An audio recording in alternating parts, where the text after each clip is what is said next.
మన పురాణములు. మన పురాణములు అంటే మన కథలు. శ్రీనివాసుని కళ్యాణం పద్మావతి దేవితో ఏ విధంగా జరిగింది, పద్మావతి శ్రీనివాసుల కళ్యాణ మహోత్సవానికి సంబంధించిన ఆ వివరాలేమిటి, అప్పుడు జరిగిన ఆనాటి విశేషాలేమిటి? వివరాల్లోనికి వెళితే అరుణోదయ సమయంలో ముహూర్తం ఆసన్నమైందిట. వశిష్ఠ మహర్షుల వారు ధరణీదేవిని ఆకాశరాజును పిలిచి శ్రీనివాసునికి పాదపూజలు గావించమని చెప్పగా వారు పాలు, పన్నీరు, అగరు, చందన, పుష్ప అక్షతలు, ధూపదీపాలతో శ్రీనివాసునికి పాదపూజ చేశారట. ఆ తర్వాత శ్రీనివాసుని ముత్యాల పల్లకీపై కూర్చుండపెట్టి కర్పూర నీరాజనాలు ఇచ్చి విడిది గృహం నుంచి దేదీప్యమానంగా వెలిగేటువంటి కళ్యాణ మండపానికి తీసుకుని వెళ్లి రత్న ఖచ్చితమైన పెళ్లిపీటపై కూర్చోబెట్టారట.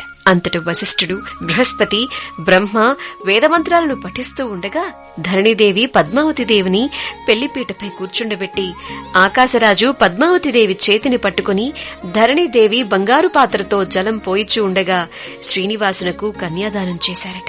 వశిష్ఠుడు శ్రీనివాసునికి పద్మావతిదేవికి కంకణాలను కట్టి ముత్తైదువులందరూ కూడా గానం చేస్తూ ఉండగా జ్యోతులను చేతబట్టి హారతులెత్తి శ్రీనివాసుడు పద్మావతిదేవి మెడలో మాంగళ్యాన్ని కట్టగా బ్రహ్మ, మహేశ్వరులు మొదలైన దేవదేవతలందరూ కూడా పుష్పాక్షతలను వెదజల్లారంట. సరస్వతీదేవి, పార్వతీదేవి శ్రీనివాసునికి, పద్మావతికి మంగళహారతులు పట్టారట. గంధర్వులు గగన మార్గము నుండి పుష్ప వర్షం కురిపించారంట.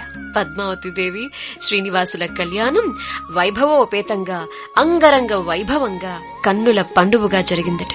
వకులమాలిక శ్రీనివాసుల పద్మావతి కళ్యాణం చూసి ఆనంద పరవశురాలై వాళ్ళిద్దరినీ దీవించారంట.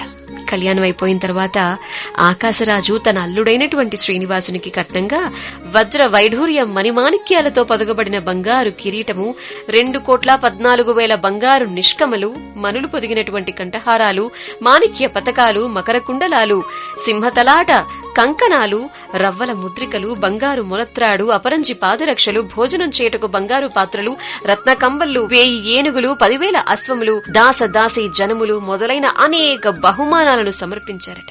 పద్మావతిదేవికి పట్టు వస్త్రాలు, మనమయ బంగారు 7 వారముల ఆభరణాలు, పసుపు కుంకుమ 2,000 గ్రామములను వ్రాయించి ఇచ్చి సత్కరించారట. వివాహానికి విచ్చేసిన అతిథులకు సమస్త మర్యాదలు చేశారట. పురోహితులకు భూరి సంభావనలు ఇచ్చి మృష్టాన్నములు పెట్టించి ఇలా 5 రోజుల పాటు వైభవోపేతంగా వివాహాన్ని జరిపించారట.